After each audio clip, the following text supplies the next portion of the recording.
മഴത്തോട് മുമ്പിലെ പുത്തൻ സ്റ്റോറിയിലേക്ക് ഏവർക്കും സ്വാഗതം. ഈ സ്റ്റോറി ഇഷ്ടപ്പെടുവാണെങ്കിൽ ഒന്ന് സബ്സ്ക്രൈബ് ചെയ്യണേ, അതുപോലെ ലൈക്ക് ചെയ്യാനും ഹൈപ്പ് ചെയ്യാനും മറക്കില്ലേ. അങ്ങനെ കമല ഭയങ്കര സന്തോഷത്തോടെ ഗംഗാധരനോടും ശിവശങ്കരനോടും ഒന്ന് പറയുന്നുണ്ട്, എന്താണ് ആ നശൂർ അവിടെ നിന്ന് പോയി, അതോടെ എനിക്ക് സമാധാനമായി. അവൾ ഈ കോട്ടയം ജില്ല വിടുന്നതോടെ പ്രശ്നങ്ങൾക്കല്ല ശാന്തിയാവും എന്നൊക്കെ പറയണേ. അപ്പോൾ ഇത് കേൾക്കുമ്പോൾ ശിവശങ്കരന് ഭയങ്കര ദേഷ്യം വരുന്നുണ്ട്. പിന്നെ ഇവിടെ കോട്ടയം ജില്ലയെ വിട്ട് കഴിഞ്ഞാൽ ഈ നാട്ടിലുള്ളവരെല്ലാം പിന്നെ തുടങ്ങുന്ന ബിസിനസ് എല്ലാം അങ്ങ് വിജയിക്കും എന്നും പറഞ്ഞുകൊണ്ട് കമല എടുത്ത് ഭയങ്കരമായിട്ട് ചൂടാവുകയാണ്. അപ്പോൾ കമല പറയാണ്, ഇനി നിങ്ങളൊക്കെ എന്ത് പറഞ്ഞാലും എനിക്കൊരു കുഴപ്പമില്ല, ഞാൻ പറയുന്നത് നിങ്ങൾക്ക് മനസ്സിലാക്കില്ല.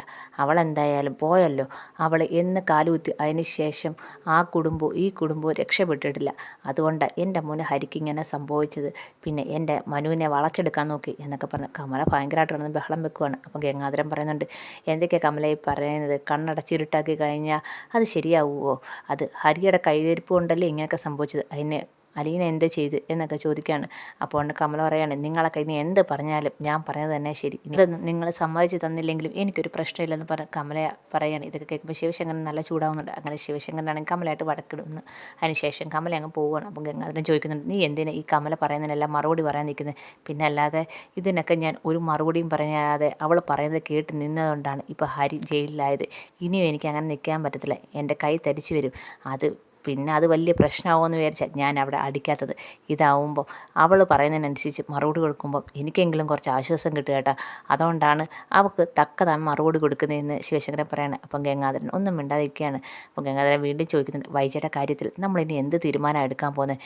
അവളോട്ട് സംസാരിക്കണം ഏട്ടാ, അവളോട്ട് കാര്യം പറഞ്ഞ് മനസ്സിലാക്കണം. അതിന് ശേഷം അവളോട് പറയണം, വീണ്ടും നെടുമ്പുരക്കിൽ ചെന്നിട്ട് പ്രശ്നം ഉണ്ടാക്കാൻ അവളുടെ ഉദ്ദേശമെങ്കിൽ അത് ശരിയാവത്തില്ല എന്ന് ഏട്ടൻ പറഞ്ഞ് മനസ്സിലാക്കണമെന്ന് ശിവശങ്കരൻ പറയാണ്. അപ്പം ഗംഗാധരൻ പറയണേ, ഞാനതൊക്കെ പറഞ്ഞു നോക്കാം, അവൾ കേൾക്കുമോ ഇല്ലയെന്നൊന്നും എനിക്കറിയത്തില്ല. പിന്നെയല്ല അവളുടെ വിധി, നമ്മൾ പറയാതെ കേൾക്കാതെ ചെന്ന് ബാലൻ്റെ വായി നിന്ന് കേൾക്കുന്നതെല്ലാം കേൾക്കാനാണ് അവളുടെ വിധിയെങ്കിൽ അവൾ തന്നെ അനുഭവിക്കട്ടെ. ഇനി ഒന്നിനും നമ്മൾ ഇടപെടേണ്ട കാര്യമില്ല, ഇതിൽ കൂടുതലൊന്നും നമുക്ക് പറയാൻ പറ്റത്തില്ല എന്ന് ഗംഗാധരൻ പറയാണ്.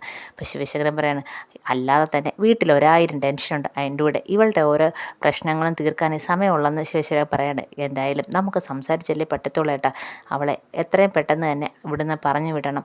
നെടുമ്പുരയ്ക്കൽ ചെല്ലട്ട്, അലീന പോയി കഴിഞ്ഞ് കഴിഞ്ഞാൽ അവൾ അങ്ങോട്ട് ചെല്ലാന്നല്ലേ പറഞ്ഞത്, ഇനി അവൾ അങ്ങോട്ട് പോകട്ടെ എന്ന് ശിവശങ്കരൻ പറയാണ്. അങ്ങനെ രണ്ടുപേരും കൂടെ തീരുമാനിക്കുകയാണ് വൈജി അടുത്ത് സംസാരിക്കാൻ. ഈ സമയത്ത് കമലയാണെങ്കിൽ ഓടി ചെന്ന് വാർത്ത പറയുകയാണ് വൈജി അടുത്ത്, വൈജി നീ അറിഞ്ഞോ, അവൾ പോയി, ആ നശൂല വീട്ടിൽ നിന്ന് പോയെന്ന് പറയാണ്. ഇത് കേൾക്കുമ്പോൾ വൈജിക്ക് ഭയങ്കര സന്തോഷവുമാണ്.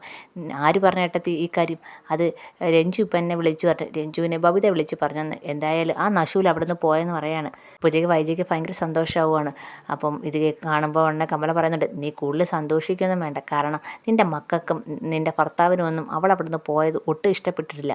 അതുകൊണ്ട് തന്നെ പോയതുപോലെ തിരിച്ചു വന്ന് അവിടെ നിന്ന് കരഞ്ഞു കഴിഞ്ഞാൽ എല്ലാവരും അവളെ 2 കൈ നീട്ടി സ്വീകരിക്കും എന്ന് കമല പറയാണ്. ഇത് കേൾക്കുമ്പോൾ വൈജ പറയുന്നുണ്ട്, ഇനി ഒരിക്കലും അത് നടക്കത്തില്ല, ഇനി അവൾ തിരിച്ച് ആ പടി കയറാൻ ഞാൻ സമ്മതിക്കത്തില്ല. ഇത് വൈജയുടെ ഉറപ്പാണ്. കമലേട്ടത്തി നോക്കിയോ, ഇനി തിരിച്ച് ആ കുടുംബത്തേക്ക് അവൾ കയറാൻ ഞാൻ സമ്മതിക്കത്തില്ല. ഞാൻ എൻ്റെ കുടുംബം തിരിച്ചു പിടിക്കും, പഴയ പ്രതാപത്തോടെ തന്നെ വൈജയന്തി നെടുമ്പുരയ്ക്കിൽ ജീവിക്കും എന്നൊക്കെ വാശിയോടെ പറയാണ്. ഇതൊക്കെ കേൾക്കുമ്പോൾ കമല പറയാണ്, നീ വിചാരിക്കുന്ന പോലൊക്കെ നടന്നാൽ മതി, പഴയതുപോലെ നീ പറയുന്ന കാര്യങ്ങളൊന്നും നടക്കാറില്ല, അതുകൊണ്ട് പറഞ്ഞതാ എന്ന് കമല പറയുന്നുണ്ട്. ഇത് കേൾക്കുമ്പോൾ വൈജ പറയുന്നുണ്ട്, ഇത്രയും നാൾ അവൾ ആ കുടുംബം ഭരിച്ച് അവൾ ആ വീട്ടിൽ നിന്ന് ഇറങ്ങിയാലോ, ഇനി ഞാൻ എൻ്റെ കുടുംബം തിരിച്ചു പിടിക്കും, ഞാനന്ന് എൻ്റെ കുടുംബം ഭരിച്ചു നോക്കട്ടെ, കാണിച്ചു തരാം കമലേട്ടത്തി എന്നൊക്കെ പറഞ്ഞ് ഭയങ്കര വാശിയോടെ ഇങ്ങനെ നിൽക്കുകയാണ് വൈജ.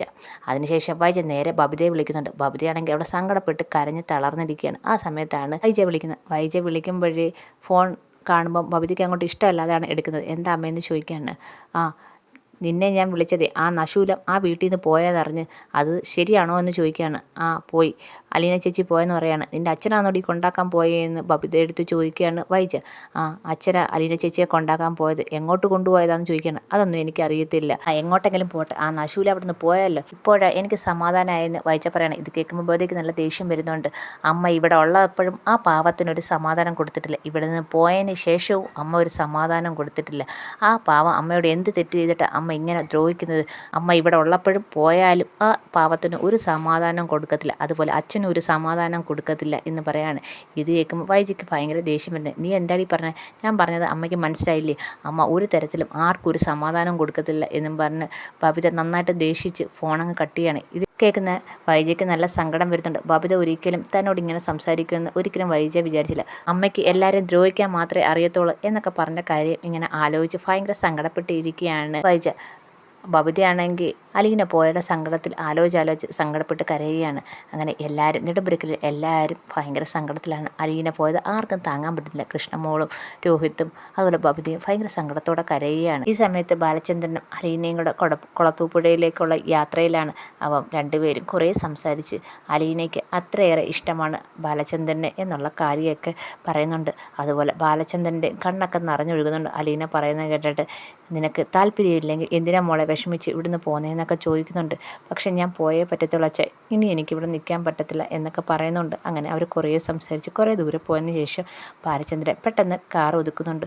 അപ്പം ചോദിക്കുന്നുണ്ട്, എന്താ വെച്ചാ പെട്ടെന്ന് കാർ നിർത്തി എന്താ എന്ന് ചോദിക്കുകയാണ്. അപ്പോൾ ഇത് കേൾക്കുമ്പോൾ ബാലചന്ദ്രൻ പറയാണ്, എനിക്ക് മോളോട് കുറച്ച് സംസാരിക്കാനുണ്ട്, അതാ നിർത്തിയെന്ന് പറയാണ്. അങ്ങനെ ബാലചന്ദ്രൻ കാറിൽ നിന്ന് ഇറങ്ങുകയാണ്. അപ്പം അലീനയ്ക്ക് എന്താണ് ബാലചന്ദ്രൻ പറയാനുള്ളതെന്ന് ഒരു സംശയത്തിൽ ഇങ്ങനെ നിൽക്കുകയാണ്. അങ്ങനെ അലീനയും പതുക്കെ കാറിൽ നിന്ന് ഇറങ്ങുന്നുണ്ട്. എന്നിട്ട് നേരെ ബാലചന്ദ്രൻ്റെ അടുത്ത് വന്നിട്ട് ചോദിക്കുന്നത്, എന്താ വെച്ചാൽ അച്ഛൻ എന്താ എന്നോട് പറയാനുള്ളത്? അപ്പം ബാലചന്ദ്രൻ കുറേ ഇങ്ങനെ ആലോചിച്ചിട്ട് പറയാണ്, ഒരാൾ പറഞ്ഞ് അയാളുടെ അമ്മയെപ്പോലെ ഇരിക്കുകയെന്ന് മോളെന്ന്. അപ്പം അലീന ഇങ്ങനെ സംശയത്തോടെ നോക്കുകയാണ്. ഞാൻ അയാളുടെ അമ്മയെപ്പോലെ ഇരിക്കുമെന്ന് ആരാ പറഞ്ഞത് എന്ന് ചോദിക്കുകയാണ്. അത് സ്റ്റാൻലി എന്നൊരാൾ. ആരോടാ പറഞ്ഞതെന്ന് ചോദിക്കുകയാണ്. അത് എന്നോട്. അത് കേൾക്കുമ്പോൾ അലീന ഇങ്ങനെ ഞെട്ടി നിൽക്കുകയാണ്. അതെ, സ്റ്റാൻലിയുടെ അമ്മയെപ്പോലെ ഇരിക്കുക മോളെന്ന്. അപ്പോൾ ഉടനെ അലീന ഒന്നും മനസ്സിലാവാതെ നിൽക്കുകയാണ്. നമ്മളിപ്പം പോകുന്നത് സ്റ്റാൻലിയുടെ വീട്ടിലേക്കാണ്. അവിടാണ് മോളിനി നിൽക്കാൻ പോകുന്നത്. ഈ സ്റ്റാൻലി എന്ന് പറയുന്നത് ആരാന്നറിയാവോ എന്ന് ചോദിക്കുകയാണ്. അപ്പം അലീന ഇങ്ങനെ സംശയത്തോടെ നിൽക്കുകയാണ്. അത് മോളുടെ അച്ഛനാണെന്ന് പറയാണ്. അത് ഞാൻ കണ്ടെത്തിയ സത്യമാണ്. അന്ന് മോളെ എങ്ങോട്ട് പറഞ്ഞു വിടണമെന്ന് ഉള്ളൊരു സംശയത്തിൽ നിന്നപ്പം ഞാൻ വിചാരിച്ചു, നിനക്ക് ഏറ്റവും സുരക്ഷിതമെന്ന് എനിക്ക് തോന്നിയ സ്ഥലം നിൻ്റെ സ്വന്തം അച്ഛൻ്റെ അടുത്തേക്കാണ്. അങ്ങനെ ഞാൻ നിൻ്റെ അച്ഛൻ്റെ സ്ഥലം കണ്ടെത്താൻ നേരെ പോയത് ഗംഗാധര അങ്കിളിൻ്റെ അടുത്താണ്, കൂനൂരിലുള്ള നിൻ്റെ ഗംഗാധര അങ്കിളിൻ്റെ അടുത്ത്. അങ്ങനെ അങ്കിളിൻ്റെ അടുത്ത് ചോദിച്ച് കാര്യങ്ങളൊക്കെ മനസ്സിലാക്കി. അതിനുശേഷം നിൻ്റെ അച്ഛനെ കണ്ടെത്തി. അതിനുശേഷം ഞാൻ പോയി നിൻ്റെ അച്ഛനോട് സംസാരിച്ചു, സ്റ്റാൻലി അടുത്ത് സംസാരിച്ചു, കാര്യങ്ങളെല്ലാം പറഞ്ഞു. അപ്പം കാര്യങ്ങളെല്ലാം കേട്ട ശേഷം അയാൾ തീരുമാനം അറിയിക്കാമെന്ന് പറഞ്ഞു. അതാ മോളോട് ഞാൻ പറഞ്ഞില്ലേ 2-3 ദിവസം കഴിഞ്ഞ് തീരുമാനം അറിയത്തോളെന്ന്. അവസാനം നിൻ്റെ അച്ഛൻ നിന്നെ വേണമെന്ന് പറഞ്ഞു. അതാ അങ്ങോട്ടേക്കാ മോളെ ഇപ്പം ഞാൻ കൊണ്ടുപോകുന്നതെന്ന് പറയാണ്. ഇതൊക്കെ കേട്ട് ഒന്നും മനസ്സിലാവാതെ അലീന ഇങ്ങനെ അന്തം വിട്ട് നിൽക്കുകയാണ്. എനിക്ക് എങ്ങോട്ടെങ്കിലും നിന്നെ പറഞ്ഞു വിടാൻ പറ്റുമോ? ഒരിക്കലും ഇല്ല. നീ സുരക്ഷിതയെന്ന് എനിക്ക് ഏറ്റവും തോന്നിയ സ്ഥലം നിൻ്റെ അച്ഛൻ്റെ അടുത്ത്, അവിടെ തന്നെ നിന്നെ കൊണ്ടാക്കണമെന്ന് എനിക്ക് തോന്നിയെന്ന് പറയാണ്. ഇത് കേൾക്കുമ്പോൾ അലീന ഇങ്ങനെ കണ്ണ് നിറയുകയാണ്. ആ അച്ഛനെ നിനക്കറിയുകയും ചെയ്യാം എന്ന് പറയാണ്. നീ കണ്ടിട്ടുമുണ്ടെന്ന് പറയാണ്. ഇത് കേൾക്കുമ്പോൾ അലീന വീണ്ടും ഞെട്ടുന്നുണ്ട്. നമ്മുടെ വീട്ടിൽ അന്ന് വന്നേ ഓർമ്മയുണ്ട്, എൻ്റെ ഒരു ക്ലയൻ്റ് ആണെന്നും പറഞ്ഞ് ഒരു പ്ലാനർ, അതാണ് നിൻ്റെ അച്ഛൻ എന്ന് പറയാണ്. ഇതൊക്കെ കേട്ട് അലീന ഇങ്ങനെ ഞെട്ടി നിൽക്കുകയാണ്. എനിക്ക് നിന്നെ ഉപേക്ഷിക്കാൻ പറ്റുമോ മോളെ?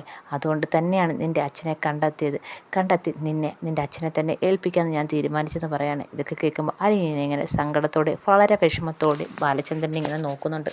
ഇതുവരെ എനിക്കിതൊന്നും നിന്നോട് പറയാൻ പറ്റിയില്ല, ഇപ്പോഴാണ് അതിനുള്ള സാഹചര്യം ഒത്തു വന്നതെന്ന് ബാലചന്ദ്രൻ പറയുന്നുണ്ട്.